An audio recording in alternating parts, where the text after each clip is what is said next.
What's going on, everybody? CVH here, Chris Van Houten, and welcome to the Image to Reality Photography and Video channel. Today, we're going to be doing the pros and the cons of film school. So let's get that intro rolling and let's get started.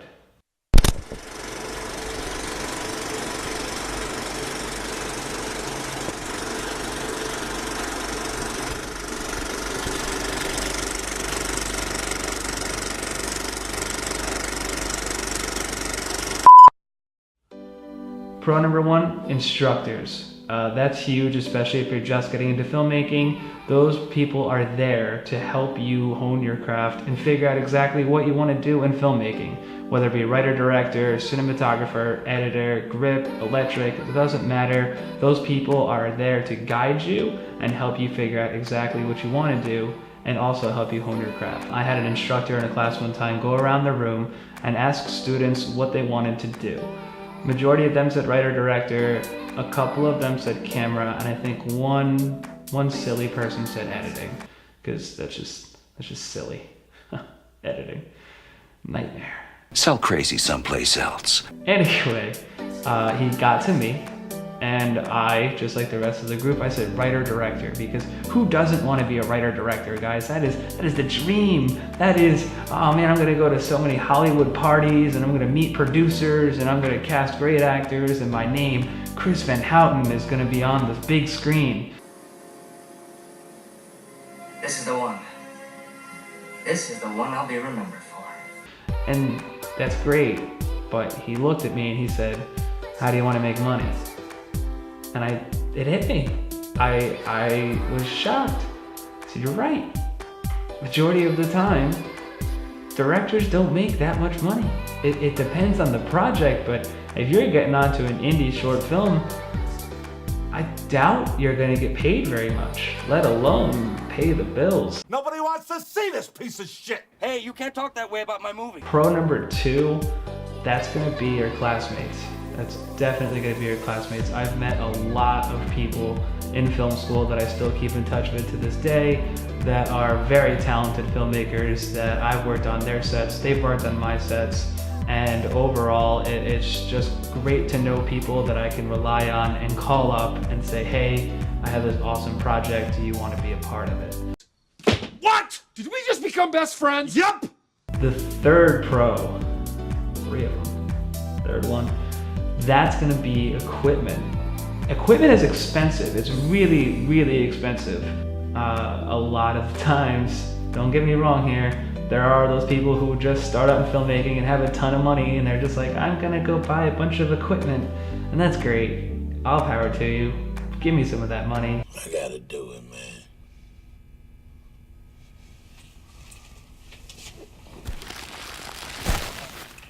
man. Because I've been doing this for a long time and I don't even have nearly the kind of equipment that I want. Okay, let's get serious. There are plenty of cons to film school. Absolutely plenty of them.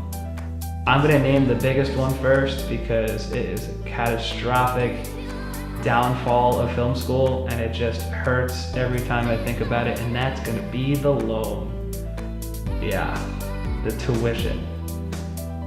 So, film school isn't cheap.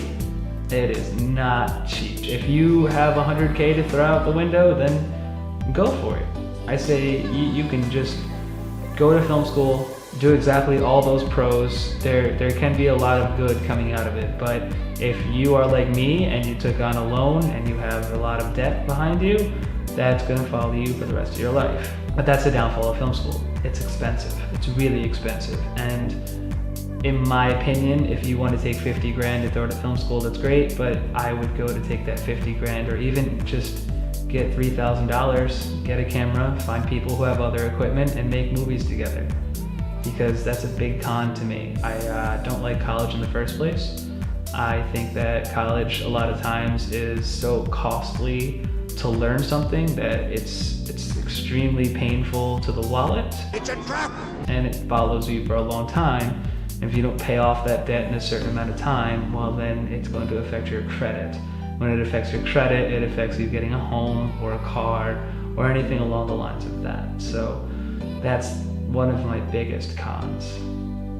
My second con is going to be you don't exactly need film school, okay? It is 2017. YouTube has been my best friend for a really long time. Even when I was in film school, but afterwards, I can type in anything to YouTube that is camera related, lighting related, and I will find multiple channels. Film Riot, DSLR Shooter, D for Darius, and just to name a few. I'll put more in the link, put more links in the description below.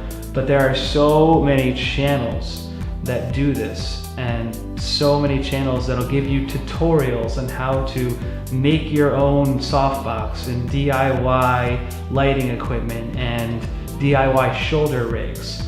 At the time, I thought I needed it, but now knowing that these channels exist and knowing that I can go and find tutorials and I can go and find ratings and all this other stuff of different equipment, I don't think film school is very necessary. I think you need to get a couple of people who also want to make films together, and I think that you need to get some equipment together and you can make a film.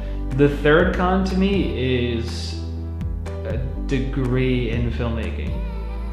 It's not that it's a bad thing. I don't really consider it that big of a con. That's why I have it third on the list. But you don't need a piece of paper to say, I know how to make films. You need a demo reel.